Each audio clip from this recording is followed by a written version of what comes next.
Hi, this is Dr. Kimberley Linert, author of Visualizing Happiness in Every Area of Your Life and host of this podcast, Incredible Life Creator.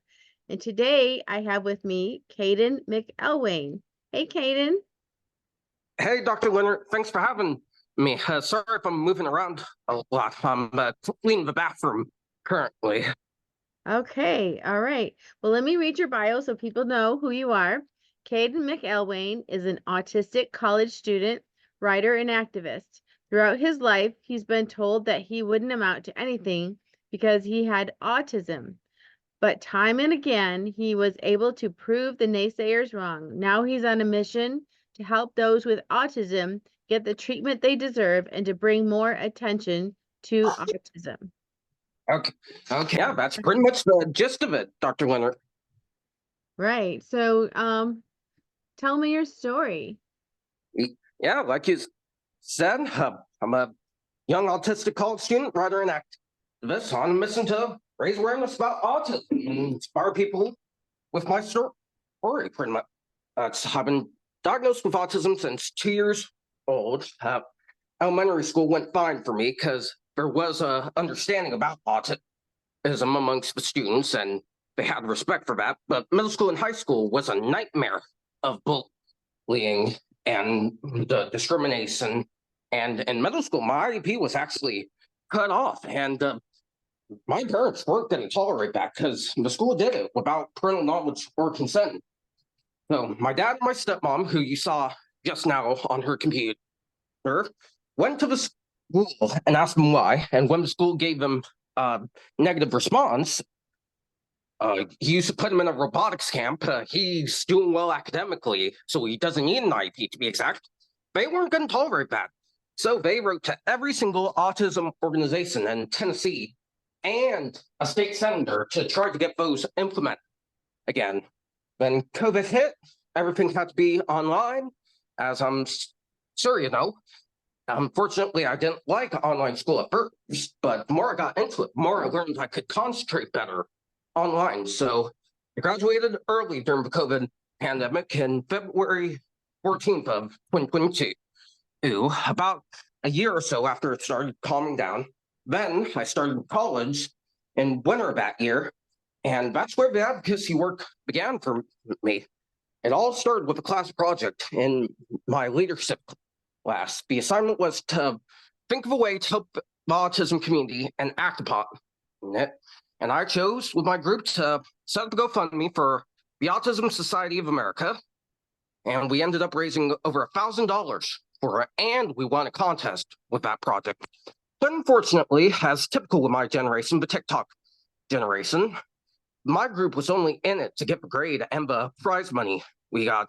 And I was the only one taking it seriously, even losing a whole night of sleep over it because I believed in the cause. So I thought, hey, if no one else is taking autism seriously, and if my generation isn't going to advocate properly, I might as well be the voice of that generation for autism. So that class project led to all kinds of opportunities for me, appearing on platforms like this, giving various speeches, meeting up with local political officials in my community, planning events for my community, such as a birthday fundraiser, which took place on my birthday last year for one of my favorite organizations, the Lake County Special Needs Birthday Club, which helps people with autism and Down syndrome and that kind of thing have very cool birthday parties, Make-A-Wish style birthday parties to be exact, and a Christmas toy drive for special needs families going through tough times. We ended up helping 4 families last year, and I'm hoping that we can do a second annual one this year as well. And one upcoming one I have that's tomorrow is the voter education event in Perry, Ohio, where I focus on getting as many people in my county as possible registered to vote in this year's election. Awesome. So when as a person with autism, how is it that you would like people to see you? How is it that you would like people to interact with you? Because you said, through high school, whatever, there was bullying happening. And so how should people approach others who have autism? What should that look like? With kindness, simply, definitely with kindness and more understanding. And because I think students in schools, especially high school, where there's a lot of bullying, not just with neurodivergent people, but with all people, that's a nightmare for most people. I'm sure it was a nightmare for you. But there should be a sense of kindness and understanding surrounding people with autism and special needs, definitely in schools, but everywhere as well. Just the other day, I watched a documentary that really made me sick. It was from 2006, made by Autism Speaks. The document was called Autism Every Day, and it only focused on the low functioning side of the autism spectrum, where they can't walk, can't talk, have really severe behavioral issues, and they have to be taken care of the rest of their lives. And then focus on the kids, which is the responsibility of these organizations and advocates. They focus on the parents, and all I heard from that was me. I hate having people with autism. You want to go for bagels, but I can't. And I was like, did you know there's a spectrum, right? I'm on the high functioning side, so I consider myself very lucky. I had a supportive set of parents who helped me every step of the way, even when I didn't deserve it. I had really amazing resources in school, and it got me all these opportunities I'm getting now. There's some people with autism who don't have a cool set of parents who help them out, who don't have really cool resources, and they end up being like those kids in the Autism Every Day documentary, just aside, treated like garbage, and possibly, not likely, featured in a documentary where it's all about the parents and how they're the victims, when it's anyone with autism, especially the low functioning side, who's the victim of stigmas and negativity. Yeah. So, what are some of the best resources for people who have autism?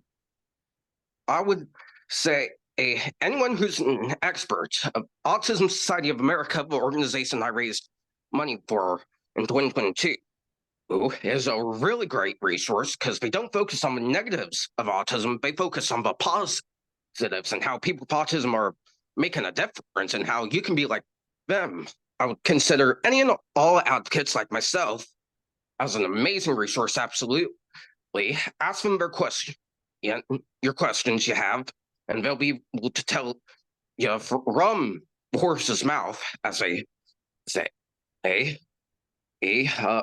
But I would say anyone who's living with autism and the organization would be really great resources because there's an understanding of autism because they've been through it.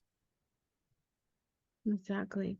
So, what are the strengths of autism? What strengths do you have as a person with autism that people who don't have autism don't necessarily have?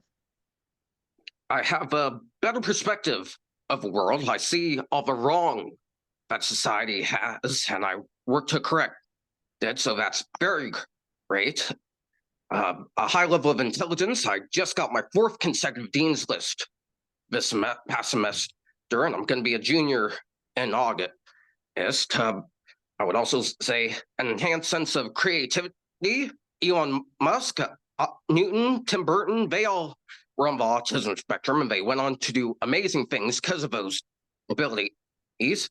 And I would say passion and stubbornness. I think that applies to everyone, depending on what they want to do in life. But I have a strong sense of stubbornness and commitment thanks to high functioning autism. Like, I don't go to frats because I believe that students focus on school work where the normal student would waste away the tuition fee to go to a frat and not focus on their school work. So my sense of passion is heightened because I see the negativity in the world, and all these come hand in hand in being a proper adult, in my opinion. Exactly. So, what are you studying in college? I'm studying to be a public relations major, actually. I'm hoping to work in the music industry or the politics industry. Wow. Do you have strong feelings as far as politics? I'm in the middle, actually. I think both parties make really good points, but there's just a better way to approach it so society isn't so divided. Look at what the politicians today are doing to this country. They're dividing people. Mhm. And I had one guy tell me once that there are two different goals in the world: to live in a world full of positivity and love, or to live in a world of negativity and hate. If we all realize we're the same and work towards the former goal, the positivity goal, then the world would definitely be a much better place, in my opinion. Mhm. Yeah, yeah, I agree. And what about music? What kind of music do you like? Oh, I'm a music connoisseur, but I've been listening to a lot of country and emo rap recently, genre blending stuff. Awesome. So now I have a personal question for you. What gives you the most happiness and fulfillment in your life right now? Right now, I'm working on being humble. So, what gives me the most happiness is where I'm at right now and how lucky I am. It took me a long time to realize autism was a gift Mhm. because it really is high functioning autism. But I was so stubborn as a teenager. I didn't want to believe I had autism. I hated having autism. But the more I learned about it, the more I learned to embrace it. And I'm still learning about it every day. Beautiful. Well, thank you so much for being on the podcast today and for sharing with us.